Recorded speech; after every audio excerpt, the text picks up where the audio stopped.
Here we go. We're live. So I am here with Dr. Reed Blaylock. I'm going to hide my face real quick and put you on full screen if that's such a thing I can do. There we go. All right. Sweet. We'll make this work. This is how we'll do it. I'm working already. All right. All right. Yeah, I haven't done this in a minute. I haven't done an interview, so I'm excited. I've been chopping at the bit to get more into the details of beatboxing, because I feel like what we have available right now as a community is we have people who are taking ESTL or CVT, which are wonderful certifications and models for like pragmatic education, but they're not particularly useful for the real stuff. They're designed to teach singers singing. And even like with ESTL, like there's still references to things like cricoid cartilage tilting for belting, which I haven't caught up on that, but that seems, it's all a stretch, right? And as you know, as someone who does this for a living, getting to the granular truth of something is exhausting. That's true. Yes. It takes a lot. Yeah. And you've dedicated, is it fair to say your life? You've been doing this for a minute, right? My professional life, absolutely, yeah. Yeah. First of all, hello, Ryan. Hey, Charles. So I'm super excited to have you back on. You wanted to, in the interest of letting you do what it is that you do, you wanted to talk about the thing that you wanted to talk about, which was this awesome performance you showed me. And I think you actually wrote a paper on this. That's right. So let's play this performance first. Okay. I will do a watch together. You're at your computer, right? I'm on my computer right here. Yep.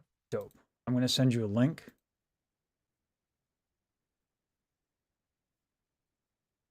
And that link is going to take you to a website. The website looks like it's from like 2006 with all of its banner ads. Okay. But and this will be dopamine beatbox.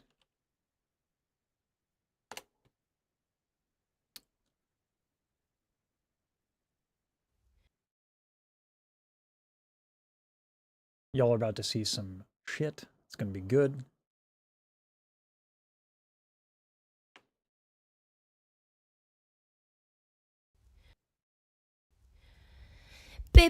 All right.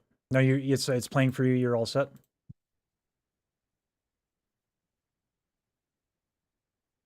I mean, I paused it just now, but it was. I'm sorry. Was it playing? It was for a second. Yeah. Okay, good. I messed up my sound for a second. You're good. Yeah. I am gonna get a scene together really quick. Just add you in here. Luckily, I do this fast nowadays.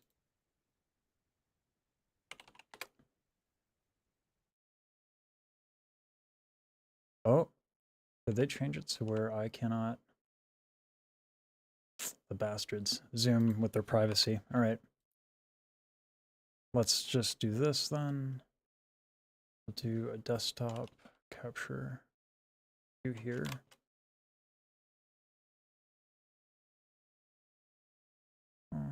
Display capture. Yeah, I want.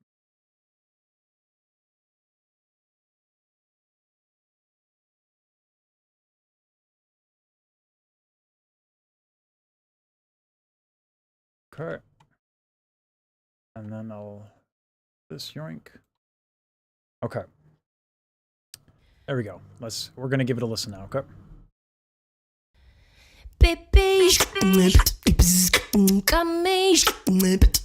Got me so high, like got me so high, like dopamine, baby. Got me floating, floating so high, like dopamine.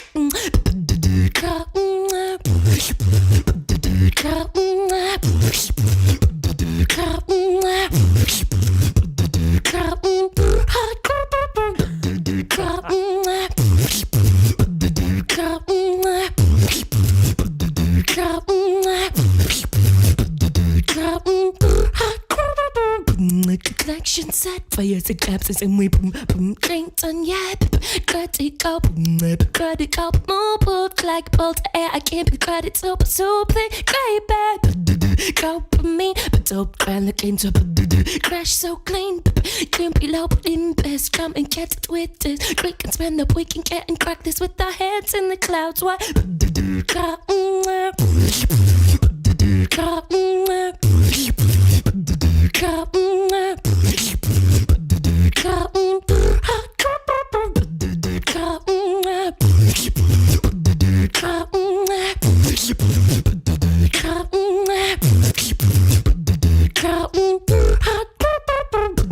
Can't you see? You are like a midnight scrum much dream. Calling you buttons, we cry like days. Come and play with me. Let's see what the sky turns clean to beauty. All up think, maybe find up think, maybe find up think. With my head on the ground, put my feet in the sky. My oh my eye, beauty. All up think, maybe find up think, maybe find up think. With my head on the ground, put my feet in the sky. My oh my eye, baby. Got me so high, like got me so high, like dopamine, baby. Got me floating, floating so high, like dopamine.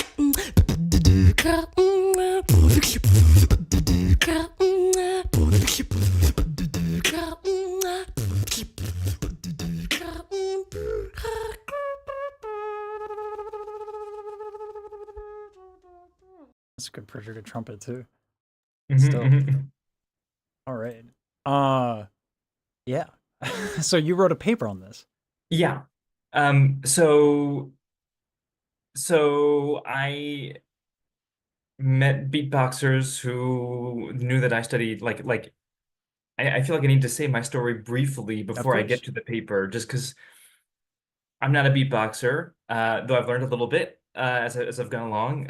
I got approached by a beatboxer when I was a grad student at USC, and she wanted to analyze beatboxing articulation, the movements of the lips and the tongue, and things. We had MRI videos, which I forget if we talked about them last time. We discussed them. It's worth going over again because, I mean, that's an undertaking in and of itself. They're not easy Yeah. to get access to. You have to have university approval. They're not exactly, they don't trust everyone with those.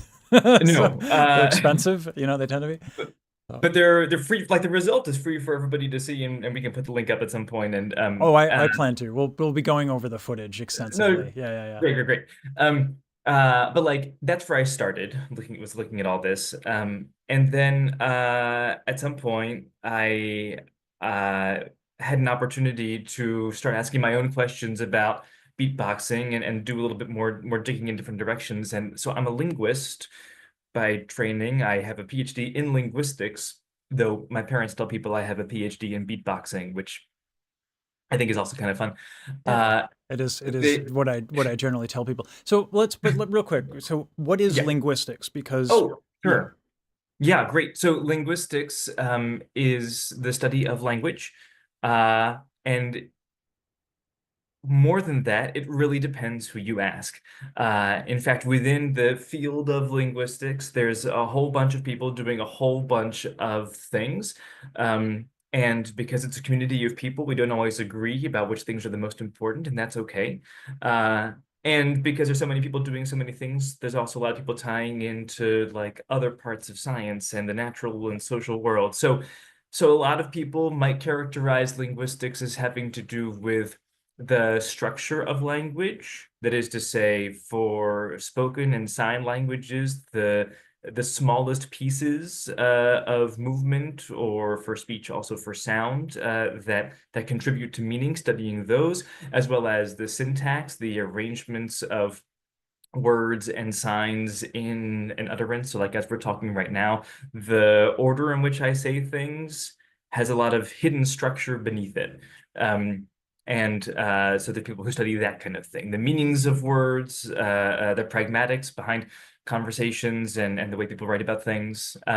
There's the social side, and for a lot of people, the social side is all of it. Like everything is social, all the structure that I just talked about. So you might have people who are studying how the way you pronounce a word, or the way you pick words for a sentence, or the way you sign something, or the way you sign the signs you pick for a conversation, are affected by your identity. And so this comes through in accents and dialects, and there's a whole like chunk of YouTube that you can go off and explore to learn all about those kinds of things. But There's a you in particular, so this is not in Yeah, when your work in particular, because we are talking, we discuss MRI footage. sure. So the sociology and the social sciences Yeah. obviously have implications here, but they're not Yeah. what it is that you do with linguistics.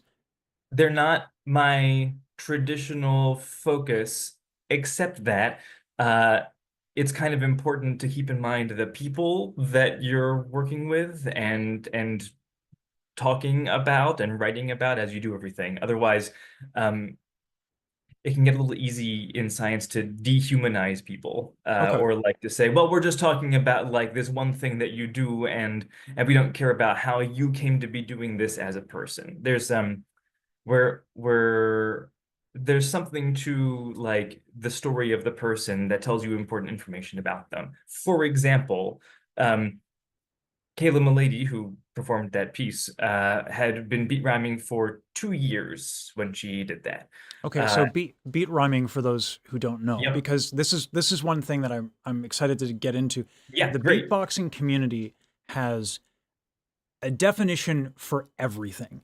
And Uh-huh. there's always that tedious debate. Is it vibration bass or is it poly chest voice? Like, and what you do that I think would be such a boon if people would tune in to what you have to say is that you can take these ideas as a linguist and model them in such a way that everything is a little bit more succinct. There's obviously still a whole world of sound that we Yeah. don't entirely understand, which is what is kind of exciting about beatboxing.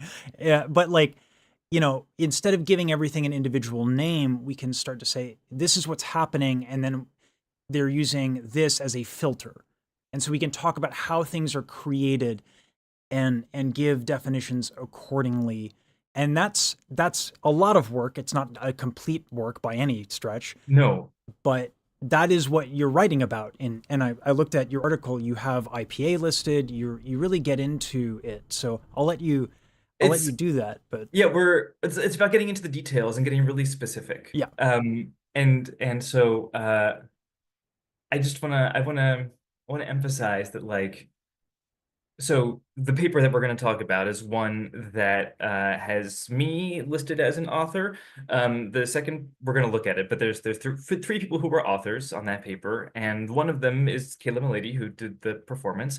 And in talking with her about the performance, I learned a lot about like her background as a beat rhymer and her perspective on what she's doing when she's beat rhyming, and that informed a lot about how we conceived of beat rhyming, or if there were things that we sort of had to leave on the cutting room floor, it informs how we're going to think about beat rhyming for future papers.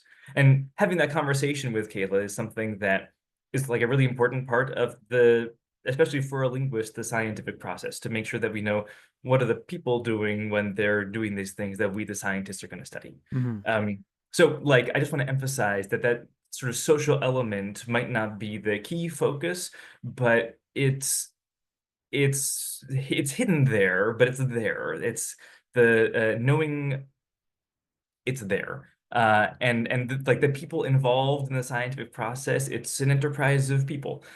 People who are writing things, who are reviewing things, who are giving funding, who are taking money. It's all people, and regular people, social patterns apply. Okay. So I don't know. That's one of the things I wanted to talk about as we look at this thing. Can I share maybe like the screen of the paper? Like can I share Absolutely. and walk through? Okay. Yeah. Let me Um multiple participants. so Sure. There you go. so okay, my deal is And that after oh what? I can also I can put it up as Let me well. see. I will because Whatever's I easier. wanted to just try real quick. I want to share the way to find it for people. Absolutely.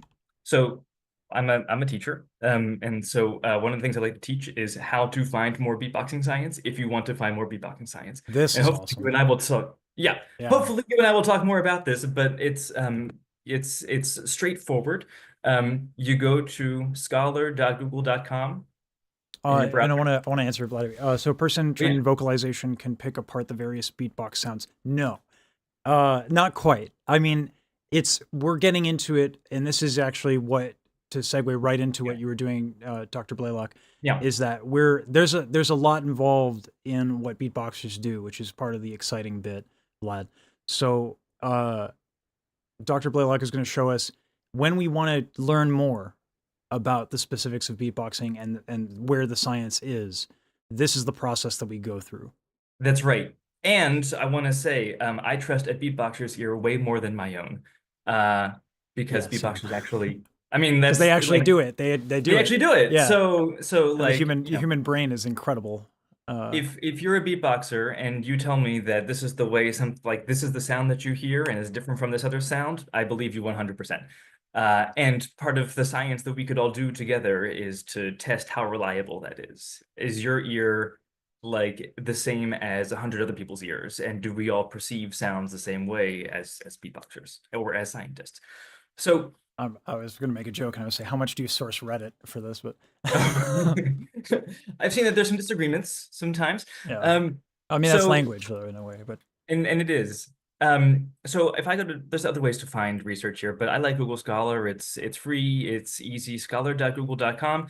And you can type in like whatever you want. You can type in beatbox, you can type in inward bass, you can type in like whatever you want for a specific sound. There's not that much beatboxing research out there. I And noticed. since I know what I'm looking for, I'm going to type in just my own name, because you can also look for people. So I type in Reed Blaylock, and this like shows up. I actually have my own little Google Scholar profile page, Nice. because once you're an academic, you can just do that. It says I'm cited by 100 people. That seems like a stretch. And I'm going to click on this first link here, Speech and Beatboxing, Cooperate and Compromise in Beat Rhyming, because this is the paper that I want to talk about. Okay. I'm going to go to the website where the paper is hosted, but you can also just get a PDF if you want to read it like offline on your phone or something, or like that. You have options when you get these things. But when you click on the link, it takes you to the article, and then you've found the science. So thinking about the people, can I go on? Should we pause? I mean, I'm going to let you cook. Okay, all right. Which was So, how the kids say, "Go on." I I was at the American Dialect Society's Word of the Year nominations earlier this year. Cook was there. There was to cook, and there was also you're cooked, and it's fun that they mean such different things. Yeah. So this is the paper, and there's a lot of like kind of important information that you can use when you're looking at a scientific article. It's put front and center, and it tells you a lot of things about the article. So you can see, for example, that it's on this website, Frontiers. Frontiers is a company that publishes papers online. They have a lot of different subsections. This one is Frontiers in Communication. You can go see a lot of other sections and see what other kinds of research might be out there. It was published right at the end of 2023. But if you go, sometimes it'll tell you, maybe not here, but other places it'll tell you when the paper was submitted. So I think on a separate, like if you get the PDF, it'll tell you I submitted it like in June or July or something. And it takes about 6 months for some journals, sometimes longer, sometimes shorter, for people to assess whether the science that you did and that you wrote is appropriate for the venue that you're trying to publish it in. So everything on Google Scholar, what you're saying is peer reviewed. No, not It at is all. not. Okay. No. But on Frontiers it is in this particular instance. Frontiers is a journal that does mostly, I don't know all the Frontiers in communication, and when it's an original research article like this, it's peer reviewed for sure. And you can tell because on the right-hand side here, it says reviewed by, Gotcha. and then it gives the names of the 3 different people that it was reviewed by. Now, I do want to get into the importance of peer review. Yeah. Obviously, the fact that it's peer reviewed doesn't mean that it's instantly great. The fact that it's not peer reviewed, it could just not be peer reviewed yet. But, That's right.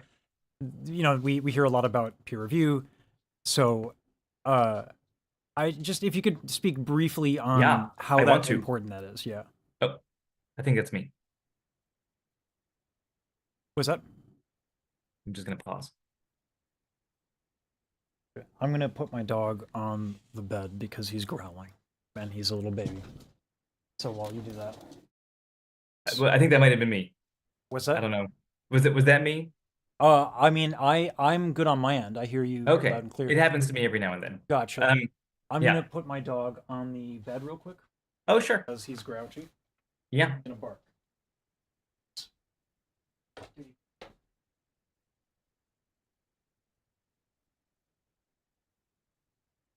Spoil that. All right, dog. All right.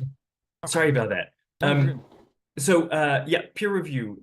It's the process where people read usually other scientists' work and then give feedback on it. And ultimately, like your peers, your scientific peers, are responsible for telling you whether the science that you did is of a reasonable quality.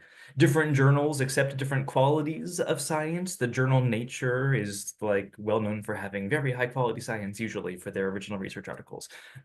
Within different fields, like linguistics has a journal called Language, which accepts it has peer-reviewed articles, and there's like other genres and subdivisions. There's journals for phonetics, which is the physics of sounds, and for phonology and for other subfields. So there's lots and lots of journals out there, and they all have editors who like receive papers and give initial thoughts on papers maybe, or let you know whether your paper is a good fit for the journal in the first place.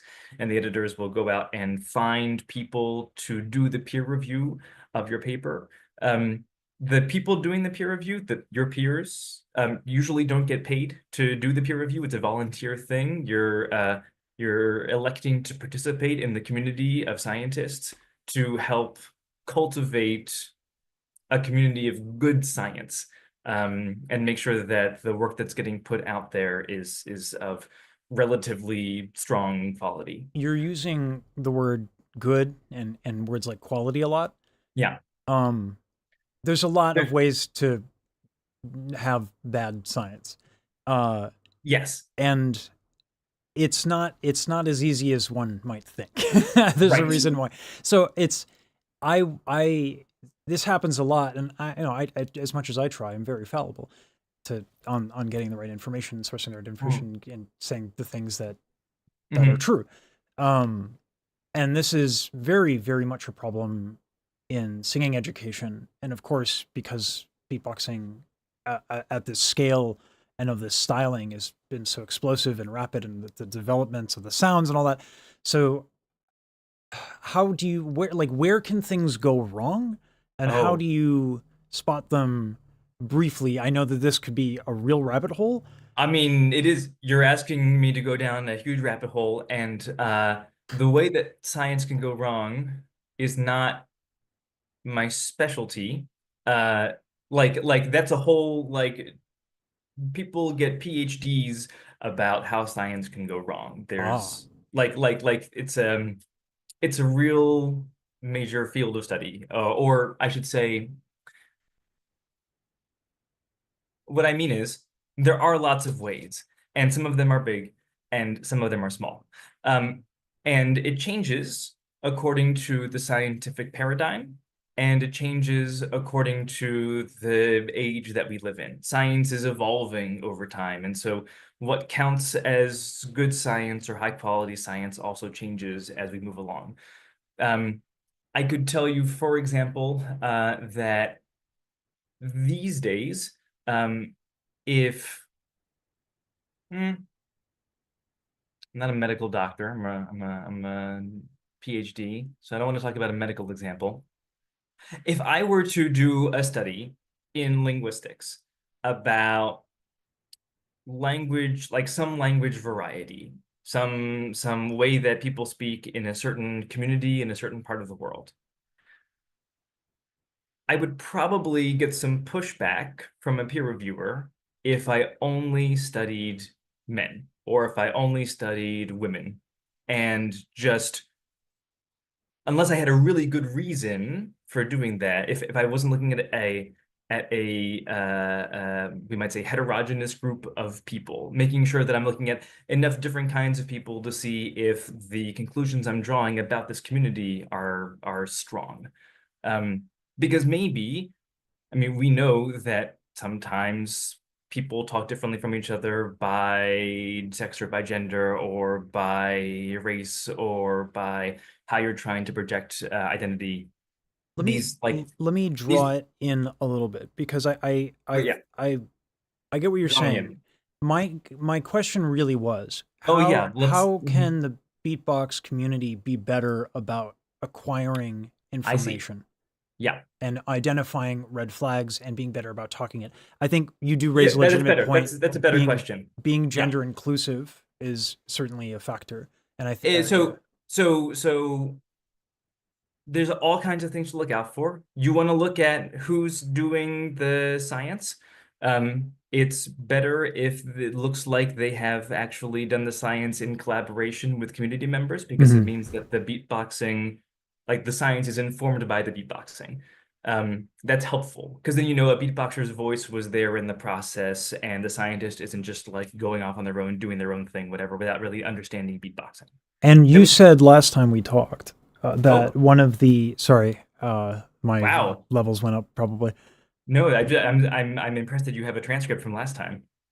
Oh, I just remember the interview. Oh, okay, all right. But and I do have a transcript as well, but I just remember the interview. You said last time that one of the things that you were looking for were participants.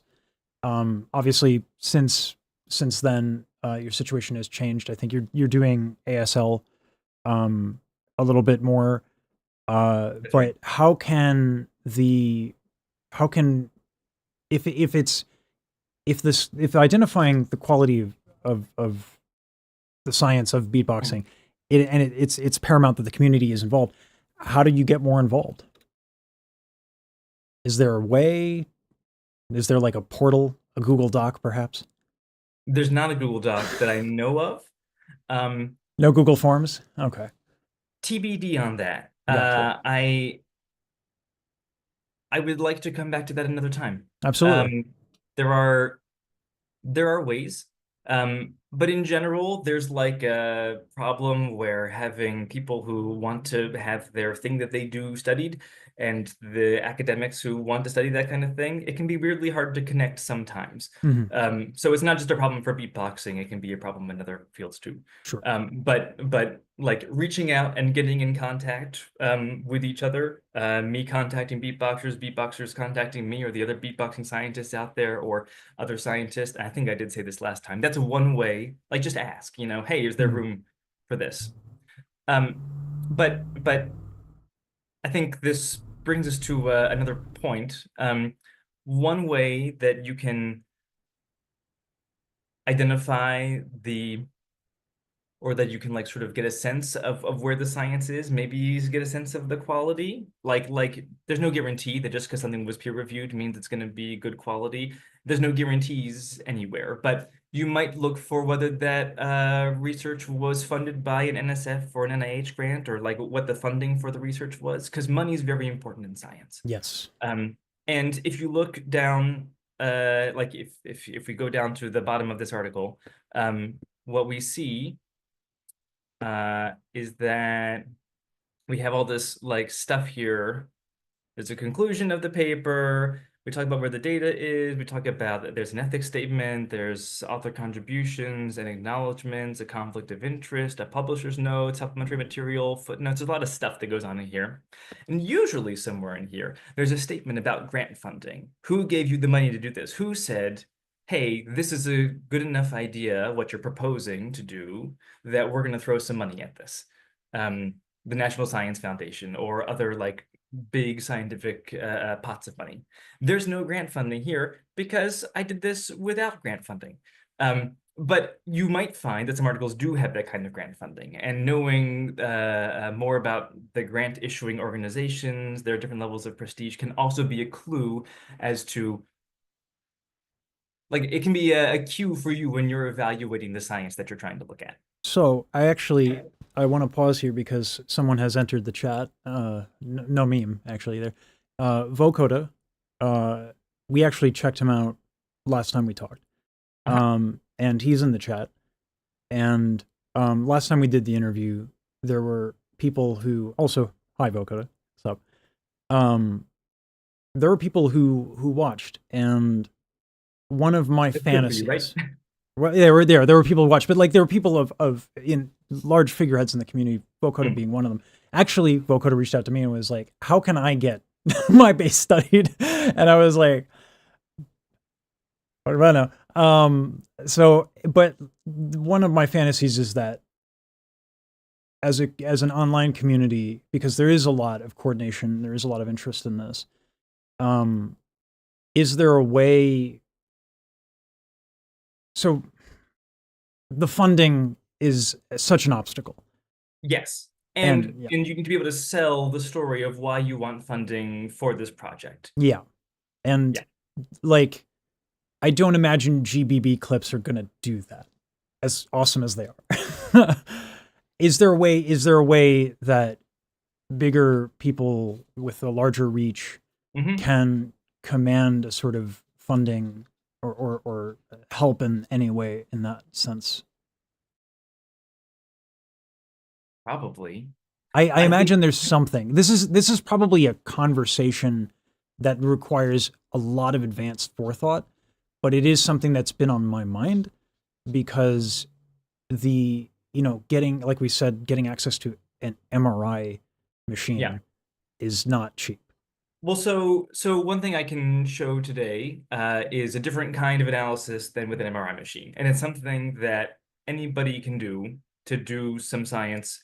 Right. So we've talked about a few things, and I've rambled about a couple things already, but there is like some easy at-home science you can do of just exploring your voice and using scientific instruments to understand how it works. From there, it can be easier to find questions to ask, to collect data, or to learn how to do the kinds of data analysis that scientists might be interested in. Okay. What I mean is, I can show you the instrument that a scientist uses. Sorry, 1 moment. Sorry. That was my alarm to have an interview. Rip. Sure.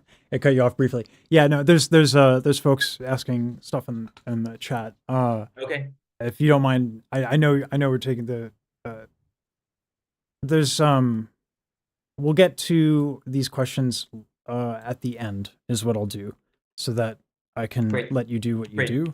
I'm gonna please continue. I'm gonna put the thing back up. And I just wanna call attention again, because we're talking about like how to look for the science. And so we've talked a bit about peer review, and as you said, just because an article isn't peer reviewed doesn't mean it's not good, but it does mean it does help. It's one thing to look for. So another thing that you can do when you're looking at a scientific article is to read the abstract. The abstract of an article is the paragraph or a couple paragraphs that comes at the very beginning, which is the scientists writing for other scientists, because it's all written for a scientific audience, usually, or another academic audience, usually. And it's us trying to summarize as best we can what we did and why we did it. So I'm going to read out loud the abstract of this paper. I'm not going to read the whole paper, but just the little bit of the beginning, just to get a sense for what this sounds like in my own voice. Beat rhyming, which is what we're going to be talking about, is a type of multivocalism in which an individual beatboxes and speaks, that is, sings or raps, at the same time, by interweaving beatboxing sounds and speech sounds within words and phrases. The measurements in this case study of a beatboxing performance focus on one-to-one sound replacements, I put that in quotes, in which a beatboxing sound is integrated into a word by taking the place of a speech sound. All right, that's 2 sentences in, and there's already a lot to unpack. Yes, this is academic reading at its finest. Yes. It's like Melville, but more Right. pragmatic. But worse. Yeah. Definitely, I am not a trained author. Like, I've been writing for a lot, and I learned how to write in school, and I learned how to write in grad school, and I'm still learning how to write, and not everybody's good at it. And I'm not saying I'm one of the people who's good. So well, it's just inherently dense. I'm not being It's- hypercritical of you or anything. it definitely like that. can be. Yeah. And then there's also like ranges of quality of writing too. It's a whole thing. So in the first sentence here, I'm stating for scientists something that a lot of beatboxers might already know, which is what is beat rhyming. And I describe it as a type of multivocalism that is doing 2 kinds of vocal things. Here, beatboxing and speaking is like singing or rapping. And then I focus on, I use the word interweaving here. Interweaving, like putting beatboxing sounds and speech sounds together so that the beatboxing sounds are within words and phrases. Then I narrow down. We're going to focus on a specific kind of thing that happens in beat rhyming, which we're going to call replacements, but replacements maybe isn't the best way to talk about that, where a beatboxing sound goes into a word by taking the place of a speech sound. You played Kayla Melody's Dopamine earlier. The first word she says is baby, where the b and b of baby get replaced by kick drums. A-B. So we have It's a we little have softer in the first one. They're a little firmer in the second. so yeah, like a voice consonant versus an unvoiced. So you're taking. Well, I guess it doesn't have to be a consonant because there's so many options. Like there's a lot of kind of options, thing, but yeah. like this is the thing. In this paper, we're going to find out how, at least in this one performance, in this case study, how she did that. Hold on a second, because there's some noise behind me. I don't know if you can hear that very well. I can't. Zoom is doing a wonderful job. Oh, great. Well, thanks, Zoom. You let me know if it gets bad. Vocoder mentioned matching phonetics is another way to. Yeah, put it. sure. Matching phonetics. That's one way we could talk about it. So we're going to get specific, and we're going to use the scientific terminology. We're going to focus the analysis in 2 parts. First, a count of how many times beatboxing sounds used in place of speech sounds matched the intended speech sounds for vocal tract constrictor and constriction degree. Those are terms that are like very specific to a particular branch within phonetics. Some people might say place of articulation and manner of articulation. Those would also be linguistics terms. What we're talking about basically is where in the mouth does the sound happen and what kind of closure is happening in the mouth when that thing happens. So that is to say, the difference between a t and a s in speech, there's a few differences, but in a simple way, we could say that a t has really firm closure between the tongue tip and the alveolar ridge on the roof of the mouth. T. And a s has looser closure, which allows air to come through. That would be the difference between those 2 closures would be constriction degree.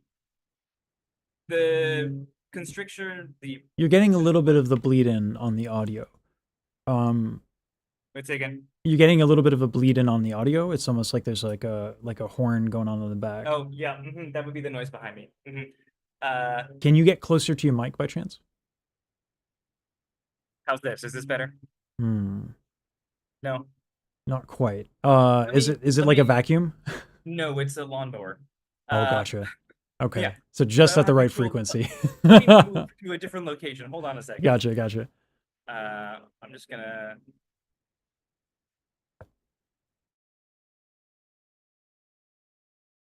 And then let's see. I'll get to chat here. Same. They always say whistle's bad for your voice. I don't really think it is if you're doing it right. For example, fast inward drags are dangerous. Codfish passed out standing up, but deep, slow circular breathing is healthy. Dilo split his uvula doing snort bass. Is that pressure or is that sound issue? I'm going to take a crack at it, vocoder, on the basis that the vocal folds also can get damaged. Just, you can get a hemorrhage. Split is wild. I've never heard of that. But I would imagine that that is an issue of pressure. I don't know, I don't know what the term is, like the tensile strength of a uvula is probably not that large. It's not a large piece of flesh. So the force generated from the force generated not just of the air, but I imagine if like the tongue might, like if it hits the tongue at a certain speed. So the question, I guess, would then be, at what point does someone's UV, like what's the force that, at what point does the force create damage for the uvula? And that would depend on the person, because everyone's got a different size, right? I imagine the larger, the more it can take, but I don't know. You having fun with your bone there, Blitz? I've never thought about that before. I don't know. I have no idea myself. I'm back and now I'm just saying that's Gotcha. I never thought about the uvula possibly splitting. That sounds Blitz, I Yeah. gave you the bones so you would leave me alone. Give me 1 second. Yeah. Go.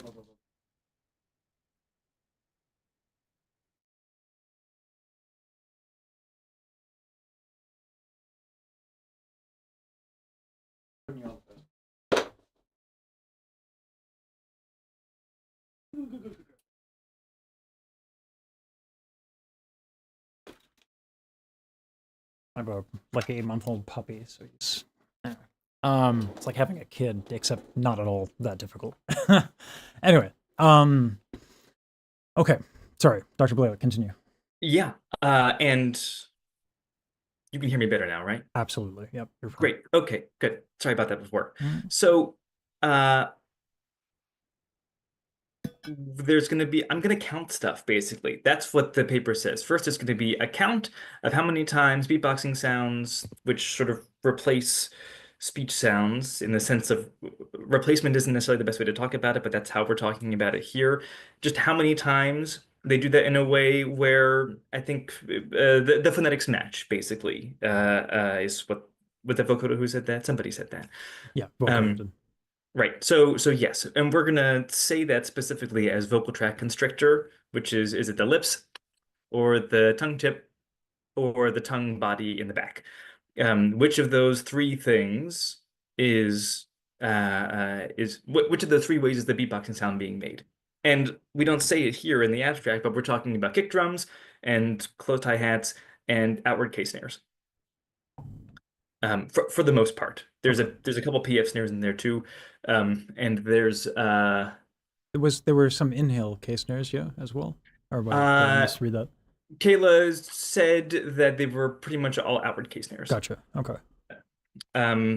So I trust the beatboxer. Of course, yeah. Yep. I trust the person who made the routine. Exactly. So at least that's my recollection of the conversation. So I'm going to skip the second part because it's just a lot and it's much more complicated to like describe, even though it's fine. So the science here is counting things and then talking about why counting things was important and what do we get from counting things. Despite having disparate aims, the speech and beatboxing systems work together to create a well-organized behavior. That's the like sort of conclusion we draw from this. Speech tasks, like the goal of speech includes communicating a linguistic message, specifically here of the lyrics. Those speech tasks are achieved in beat rhyming by replacing some speech sounds with beatboxing sounds that match the speech segment in vocal tract constrictor and manner constriction degree. Basically, the phonetics match. Beatboxing tasks, like establishing a musical rhythm, are achieved through using case snares on the backbeat. We're talking about two different systems, speech and beatboxing, which are just like you do different things with them. You don't usually use beatboxing to have a conversation. I don't. Maybe some beatboxers do. It sounds like it would be hard to me. Oh, battles are almost this inherently social dynamic. That's true. Yes, absolutely. Then, and there's something to that. But you won't be able, the linguist would claim, it's a hypothesis, that you won't be able to have the kind of conversation with beatboxing that you would have with language, where you can lie, you can discuss the future, you can talk about things that don't exist in the room. It's not like an emotional back and forth. You can actually talk about very specific things. Can I tell you, I can't wait for the Real Housewives of Beatboxers. Just on all in beatboxing. I don't know what it's going to be like, but it's going to be my favorite show ever. I would watch that. I watch Definitely. So despite the fact that speech and beatboxing like want different things, in beat rhyming, they come together and each of them is partially satisfied. There's a goal of communicating lyrics, and that's helped by doing beatboxing sounds that sound kind of like the speech sounds that they're replacing. So instead of like for the word baby again, instead of doing K snares where those buzz were, you do kick drums where the buzz were. And a kick drum is made with the lips, just like the buzz sound in baby is made with the lips.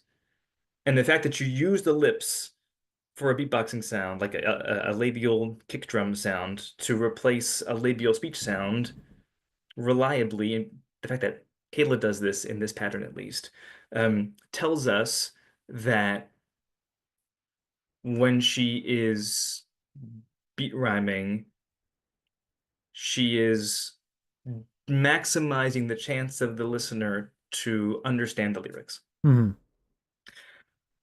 Does that make sense? Absolutely. Yeah, fundamentally. I think there is something inherently intuitive about it. I mean, you have a voice consonant in b, and you have an unvoiced consonant in p, and p is how you make a beat, is how you make a kick. It's just that it's a very distinct and refined p. It's, you know, we could go into the transients or whatever, like it, but yeah, no, I think it makes sense. Absolutely. Yeah. And I think if we listen to beatboxing often enough, you hear people do it, like Butterscotch does it all the time. And yeah, you can identify the concept. Yeah.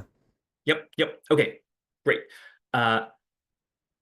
So I'm just going to finish going through. Achieving both these aims in the same performance requires flexibility and compromise between speech and beatboxing systems, which is my way of saying, hey, beatboxing and speech like connect somehow, some way in your brain, your body, whatever. These two things are meshed in beat rhyming in a way that maybe we didn't expect they would be able to be. Or if they can connect somehow, and if a good beat rhymer can just like beat rhyme on the fly, and I'm pretty sure they can. Yeah, I try to do it, but I haven't practiced the concept enough, and I don't think I have a vocabulary of sounds, nor if I practice the concept. Yeah. Nor will I try. Yeah. But, I mean, I try alone in the shower. Oh, sure, yeah. That's where we do our best work. Yeah, right. But like if a beat rhymer is going to do that, then that means they've got like some skill where they are bringing together speech and beatboxing into one thing, and the speech stuff, all the stuff inside a person's head about speech and the beatboxing stuff, whatever you keep inside your head about beatboxing, are coming together in this really special way. And that is a cool scientific insight. Didn't know that was possible. And like, you know, what does that mean? Like, what does that look like? Well, the article doesn't go into that, but like just to say that it happens, to make the observation that beat rhyming exists and does this, is a contribution to the scientific literature. And so in the end, we say, in addition to providing the first scientific description and analysis of beat rhyming, which is basically true, it's also one of only two scientific descriptions and analyses of beat rhyming in existence. And the other one was another paper that I wrote with a couple of beatboxers from International Christian University in Tokyo, like the year before this, a little conference paper, which is also very interesting. Like that's it. That's all that's been written about beat rhyming ever in academic literature, as far as I can tell. So that's the contribution number one.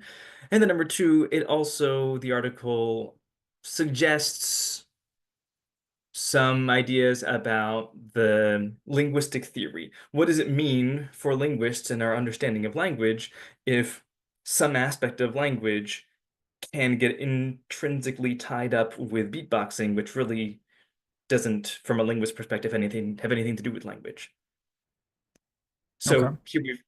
here we've got like the sort of, hey, isn't that cool? And also the I'm writing for a linguistics audience or a speech science audience. Why should somebody who cares about language care about beatboxing? I claim that if you read this paper, you're going to find some good reasons. Okay. Let's get Yeah. into then to kind of articulate. There were a lot of sounds that she used. So Yeah. in the interest of having like a pragmatic takeaway that a beatboxer can use as a tool. Right. Yeah, I was hoping you'd get to the table. Yeah.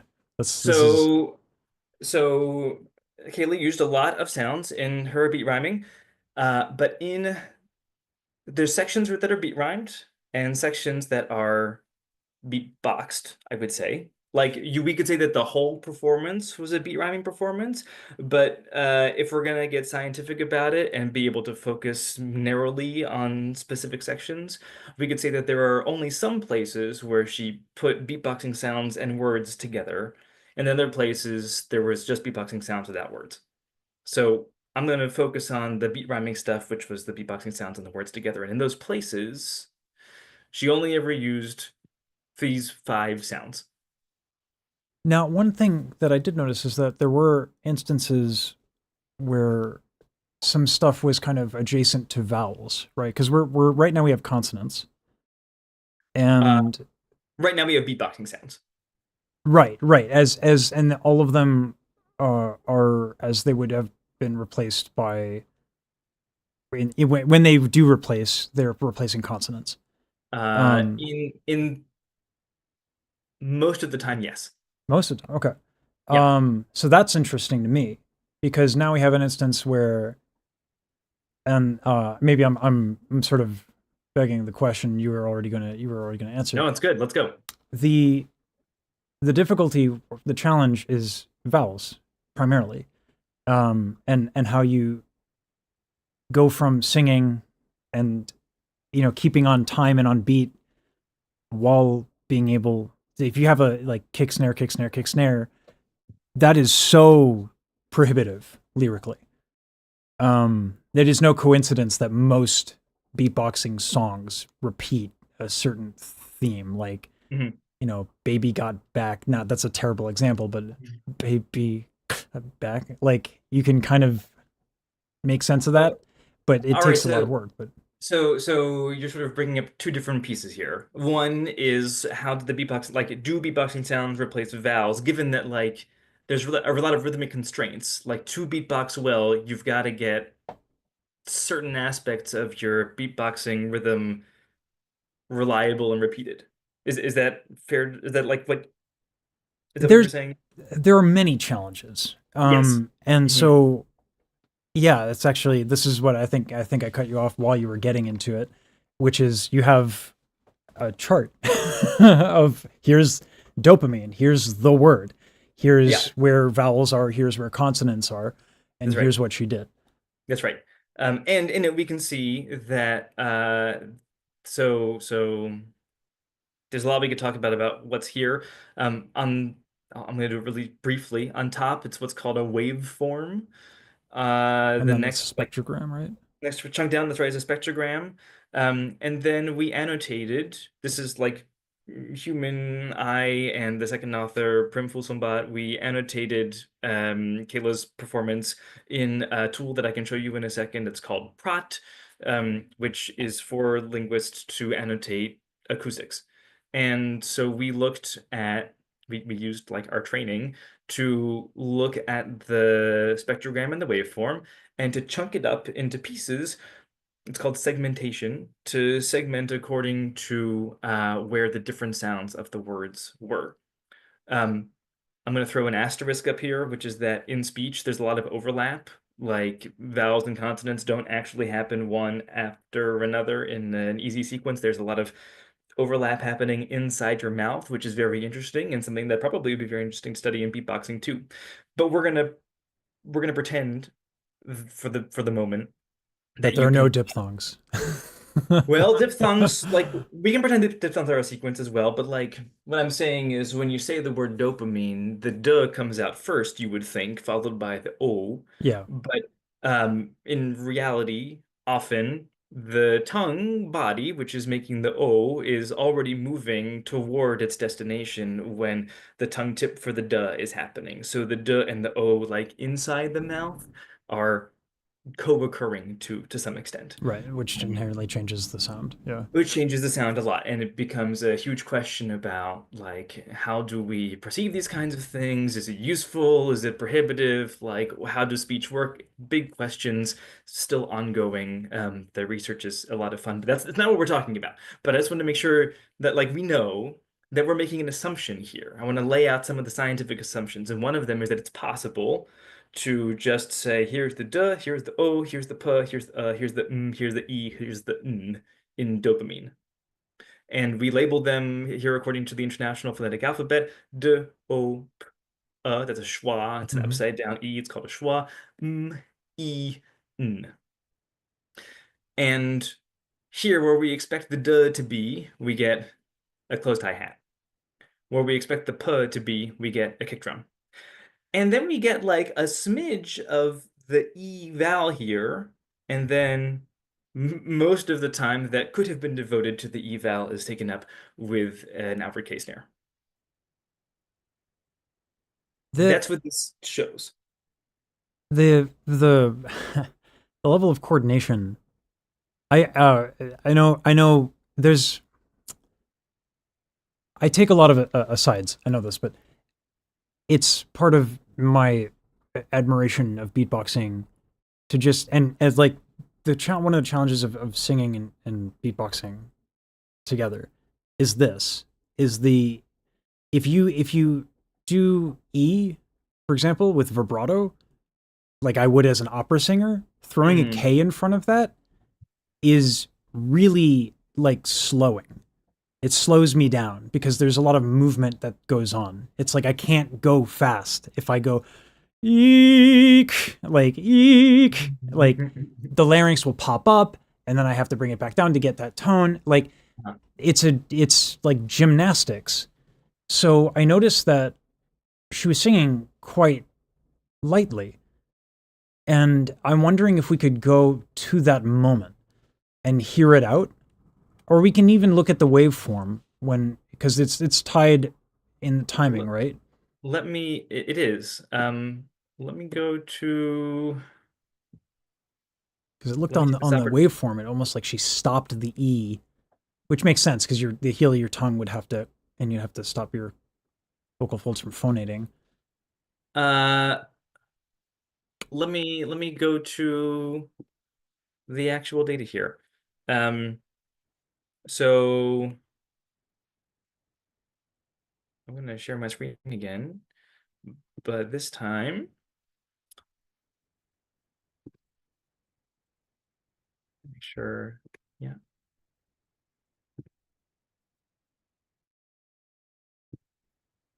Because this is something like I wanted to almost give like free lessons to beatboxers so that I can understand this better. Um, oh, this is so beautiful. I don't know what about just. Oh man, this makes my heart Okay, warm. so this is the same thing as before, except that it's like an older version of what we looked at, and so it's not like it's not the nice pretty one that we saw before. Um, This is a slightly older version of what we were just seeing. It's a little bit Uh, more information dense though, which was useful, I think. Yeah. yes.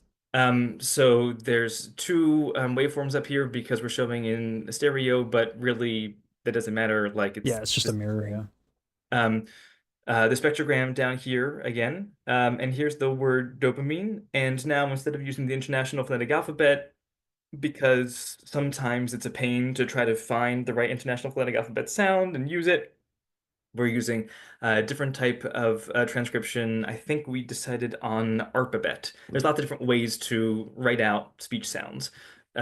So we have D, O, P, M, E, and N.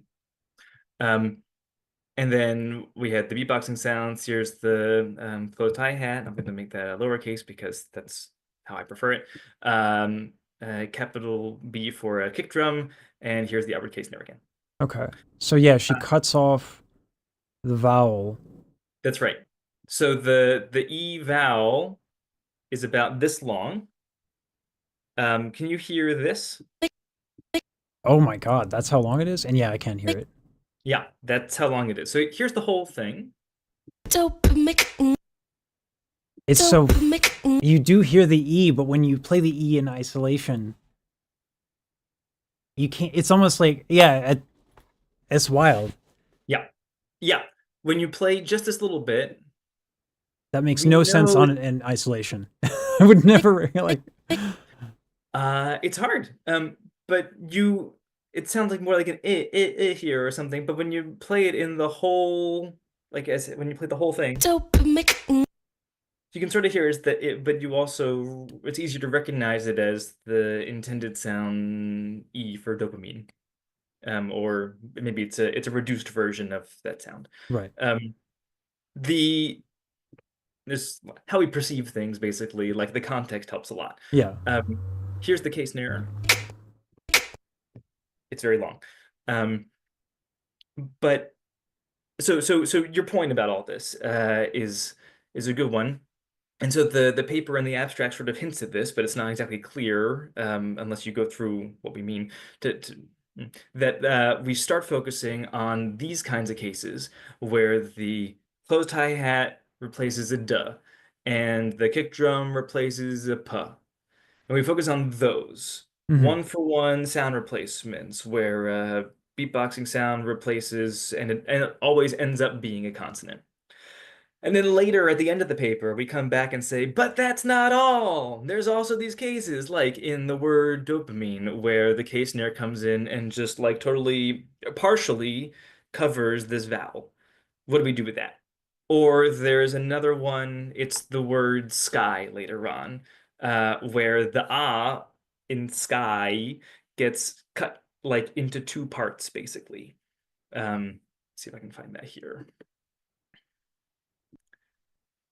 This is called Praat, P-R-A-A-T, and we could like do a whole thing on it and how to analyze it. But this is a way to like, if you record yourself beatboxing, you can upload you can put the audio in into Praat here or Audacity or other tools, and you can do your own segmentations and pick out where are the beatboxing sounds, how long are they, and you can start to get like technical acoustic information about them. How loud were they?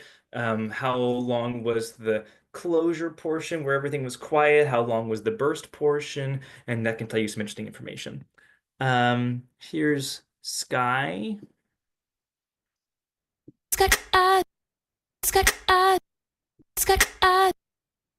Sky I.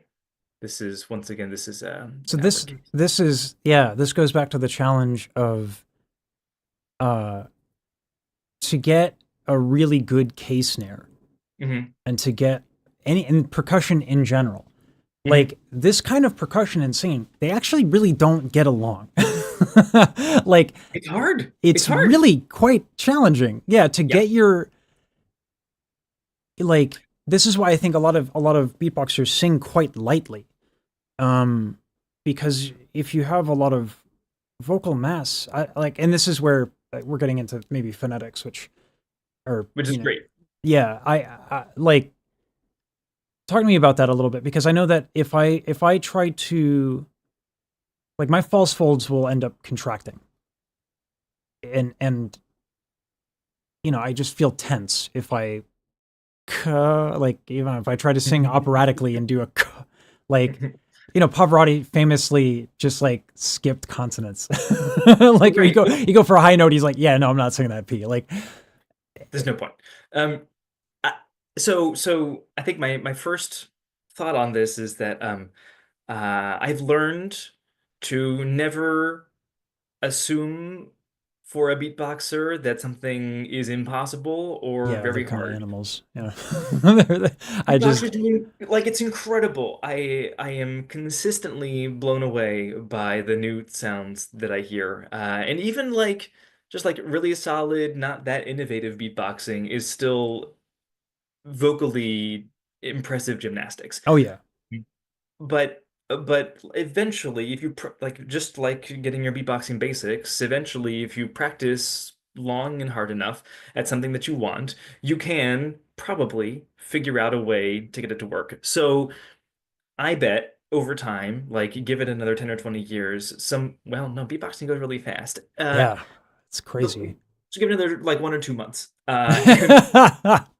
And somebody might be inspired to be like, you know what, I'm gonna do some like nice vibrato. I'm gonna have like a really operatic style of singing, and then I'm also gonna throw in all of my beatboxing sounds, including inward sounds. And to flip back and forth, so when you're singing, you're typically breathing outward, pulmonic, egressive breath, pulmonic from the lungs, egressive going out of the body. When you do an inward case there, it's a textbook pulmonic ingressive sound. The air is still going into the lungs, but it's coming into the mouth this time. To flip back and forth between outward and inward breath is really, really hard. But that's why we have like inward drag and stuff. Like there's a lot of things that beatboxers already know how to do to make those kinds of switches.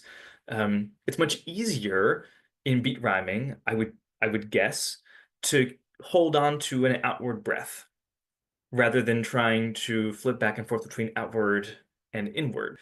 Um, and so maybe singing sky like this. Wait, oh, here, And we'll then, play it. yeah, and then the glottal is on time. Yeah. Maybe, right. So maybe that's actually not so hard. I mean, I Yeah. can't do it right now, but like maybe it's in the grand scheme of things not so hard, just because it's all can be done on one relatively fluid breath.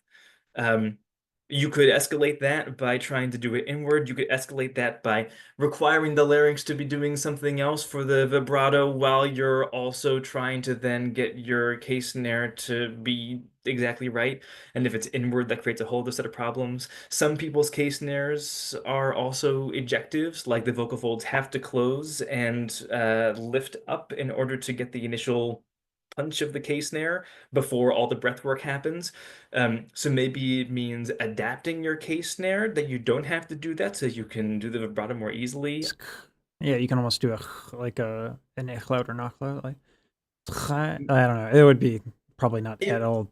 I don't know, but that's I someone would probably make it work, but not me. I also don't know. But like I Uh, guess what I'm saying is like you can compromise maybe the clarity of your case snare in order to deal with the other stuff that you want to do in your musical performance. And but that's kind of the point of the whole paper is compromise. At a mhm. certain point, if you're trying to do two different things, like two things that are just really they're just different. Talking and beatboxing are different things.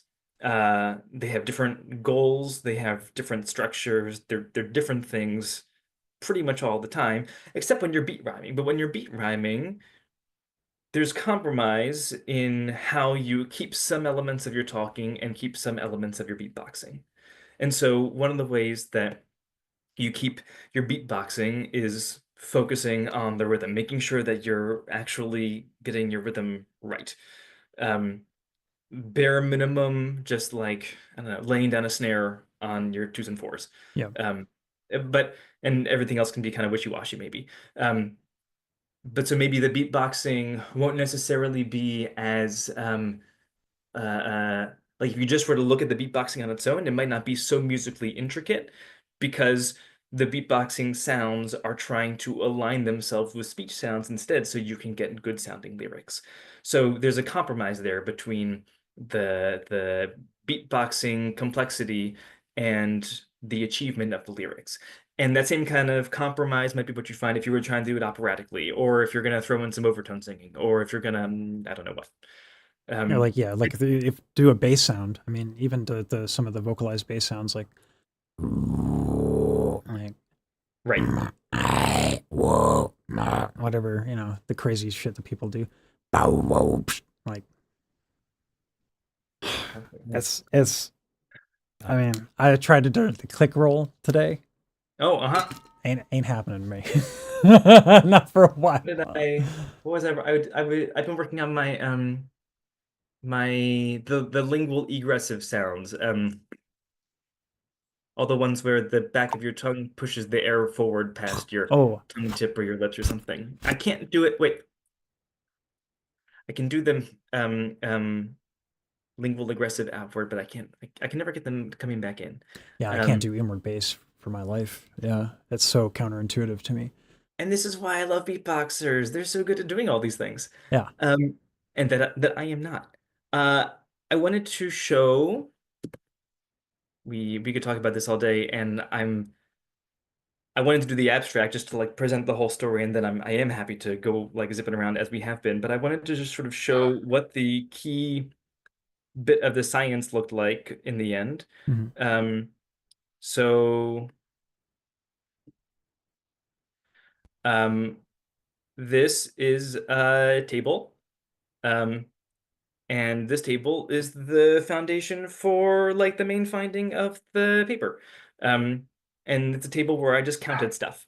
So I went into Prot where we did all those annotations, and I counted how many times beatboxing sound that was a labial sound with the lips, so in this case a kick drum or a PF snare, how many times they replaced a speech labial sound. That could be a p, a b, a f, or a v in these cases, because we're singing in English. And that happened 19 times. Does that make sense? Yep. Okay, great. So from there, I also counted how many times did a beatboxing tongue tip sound, in this case a closed hi-hat, replace a speech labial sound, p, b, f, v, and the answer was 0 times. So that's like a big difference there. Like if you are a speech labial sound, a p, a b, a f, or a v, you are much more likely to get replaced by a beatboxing labial sound, a kick drum or a PF snare, than by a closed hi-hat. In Kid Melody's dopamine performance, anyway. Yeah. The opposite is true if the intended speech sound, like the one in the lyrics, is a tongue tip sound. T, d, s, z, even sh, zh, those kinds of sounds. Th, the. Those tongue tip sounds only got replaced by a kick drum or a PF snare twice, but they got replaced by the beatboxing tongue tip sound, the closed hi-hat, 21 times. So this is the way of demonstrating this. Like we can have this intuition. And I think all the things that this paper says about beat rhyming are probably intuitive to anybody who has spent more than 30 minutes doing like decent beat rhyming. That, well, yeah, really the key to beat rhyming, at least in this style, is I'm just gonna punch up the consonants of the words that I'm using and make them sound a little bit more beatboxy. And I think the instant application for this to me is if you write lyrics and you want to combining the art of lyricism and beatboxing. If you want to give particular preference to the lyrics, you might want to problem solve. Yeah. And so to use this logic, you can actually problem solve some of the challenges lyrically. Yes. So you can like sort of take a scientific approach or use the scientific data, but I guess what I'm saying is a lot of beatboxers may already have good intuitions about this. Like if you're trying to arrange your composition, you may perform it to yourself and go, no, that doesn't feel right. And you might work out, oh, it's because I've done this with the relationship between the beatboxing and the speech, or I need to do this with the lyrics or something. Like, you can do a lot of that without the scientific stuff. To make it science specifically, we turned it into numbers. Sure. And I think that's important for showcasing. Not all science has numbers, but when you do have numbers like this to show that you measured something, that you counted something, that you saw how long something was, that you looked at like the size of something, I don't know. We would take measurements about the world. And counting is one type of measurement that we can do. And that is what you were asking before. Like, how do beatboxers get involved with science?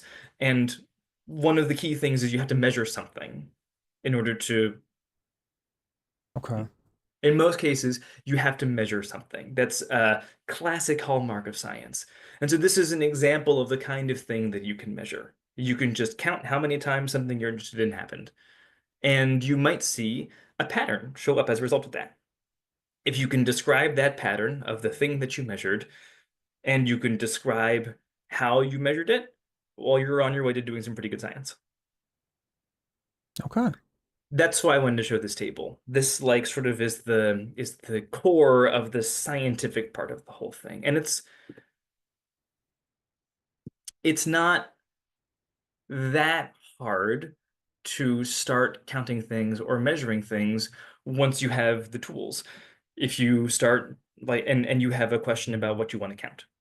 So if there's something you're interested in studying, like I want to know the difference between these two kinds of bases or something, if you can record them and then look at them and then measure some differences between them, then suddenly you're learning something. Let's take that logic and Mhm. apply it to some of the questions. And Oh, great. and to discuss, obviously, I think more of the process as Yeah. opposed to trying to have the answer. Because Yeah. as we said, like coming with the real answer to stuff is very hard at its core, especially without like, the tools. So Vokoda asked, like circular breathing. He had a couple questions about circular breathing. There was another one he had about the statement of inward drags, someone falling unconscious standing up. There is the uvula snort bass, and he's Dilo is not the only person to have injured themselves doing snort bass. Yeah. So now, this is probably one of those ones where like, don't go hurting yourself for the sake of numbers. Right. Yes. But let's say that, because so many people put out so much content. Let's say instances where injuries happen Mhm. are filmed. And then, there's a lot of snort bases where people are not injured that are filmed. Mhm. My instant thought is that you cannot control for the sound system, the recording environment. So that's a major obstacle. Mhm. But would there be a process in that to get started on identifying certain patterns? So as the scientist, my initial questions are, can we count how many times a particular sound has injured a beatboxer? Like if we're focusing on snort bass, if we're focusing on other kinds of sounds, can we identify just like at a baseline, we know it, if we know it happened at least one time, can we try to count how many other times it's happened? Can we do a survey? Can we solicit people's stories? Can we go troll YouTube and just like count the number of times that we did catch it on video? Or alternatively, if we're looking for knowledge about beatboxing injuries, we could start by just asking, how did you get hurt doing beatboxing? And then start counting how many times was it this sound or this sound or this sound? How many times was it not a particular sound at all, but a particular style of practice or something else? And just being able to systematically count the number of times that an injury occurred and to be able to describe the circumstances around it. If we can create a table, if we can create a spreadsheet or something to describe all of that, then that's suddenly the starting data to know where to go from there, to know what kind of other investigation might be needed. Okay. That might be because that was one of the the last time we did the interview, the biggest question was about health. Yeah. And people didn't. I mean, they were frustrated with the I don't know, which is like that's the truth though. So to begin the process, I think like a Google form and getting that around to as many people as possible would be an interesting data point. One thing about sorry, this is vocode again. The thing about snort bass that's weird is most sounds you can basically do as loud as possible and not feel anything vibration bass. Poly you can't push because it's a specific position, whereas snort bass has no limit and can be painful very fast. So that's an interesting, I don't know how to translate that into this process that we're talking about, because that's a very specific sensation, like pushing loudness. There's a lot of mechanics involved, and this would be the phonetics. I guess the part of this would be phonetics, but Yeah. Well, so this is different actually than some of the conversations or like the conversation that we had about health last time, I think, because now there's a culprit. There's a particular sound there's a now that we're villain. worried about. I remember in the past when I was just getting started in beatboxing science, I would see questions from people like, "Hey, like, can you get hurt doing beatboxing?" Or like, "Is this style going to hurt me?" And a lot of the answers were, well, we don't know because we haven't seen how many beatboxers have got hurt yet, and also just like there were a lot of unknowns out there because we didn't have too many culprits. At least I didn't know about them at the Right, time. right. But if there's now something, and this is me like coming back to beatboxing after having started a new job where I focus not on beatboxing at all. If there are specific culprits, that makes it much easier to start thinking about the scientific questions and ways to, without causing injury, hopefully, figure them out. So like if we can know, so to your point about the phonetics, if we can know the difference between a snort bass and some other similar kind of bass, if we can find somebody maybe who can produce those two sounds, maybe several people who can produce a lot of similar sounds without hurting themselves, uh, then they could be analyzed. We could be an acoustic analysis where we look at just the sounds that are coming out. It could be an articulatory analysis where we actually do some imaging, maybe in an MRI, maybe with an ultrasound or something, to look at what's happening inside the vocal tract. And that can be like refined and pinpointed. If you know where specifically you're looking, you can make the camera have better resolution in that area often.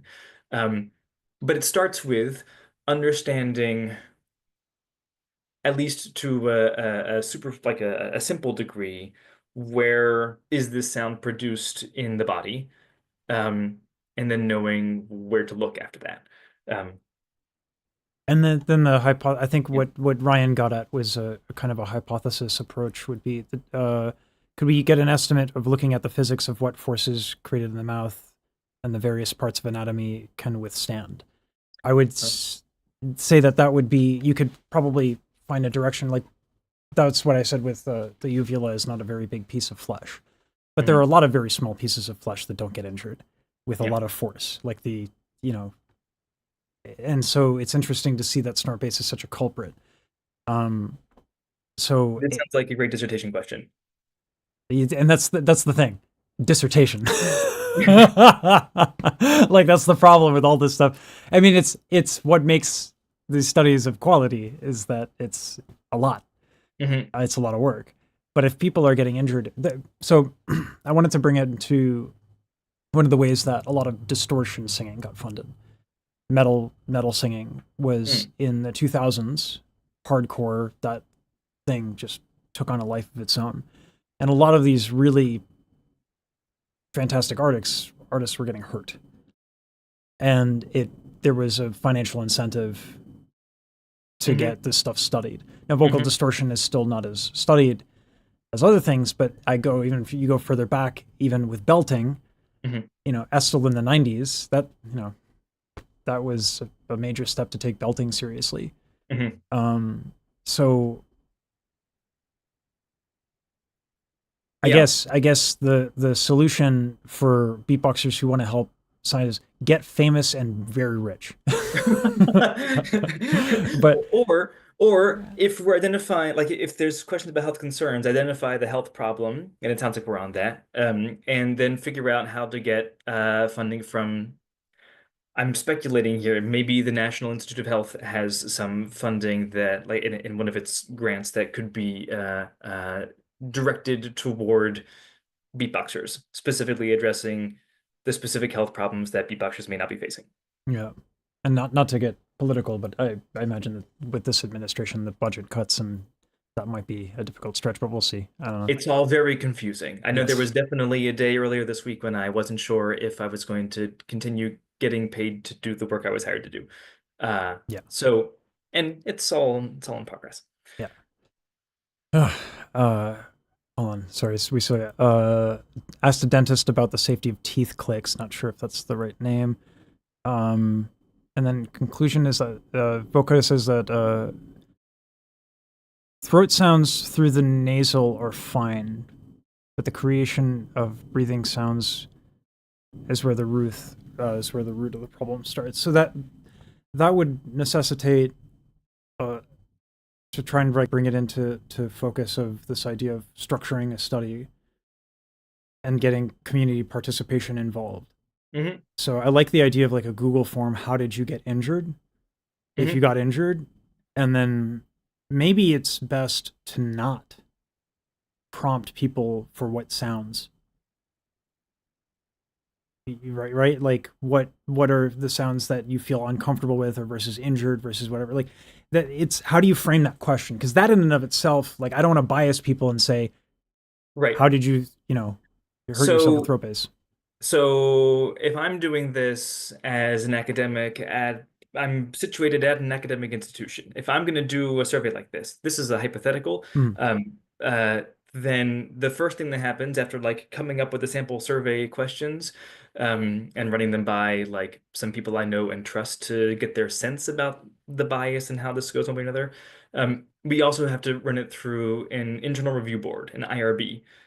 Which is a group of people who double check the ethics of an experiment that you want to run or a survey that you want to send out, to make sure that people's identities are getting sufficiently protected, to make sure that people who submit the thing aren't going to like accidentally be harmed or face a repercussion for the work that you're doing, and to make sure that you are going to use like advertising methods to solicit people to participate in your survey or your study that make sure you get a sufficiently diverse group of people so that you know that you're not accidentally generalizing from one small population to a much larger population. And this is why it takes so much time.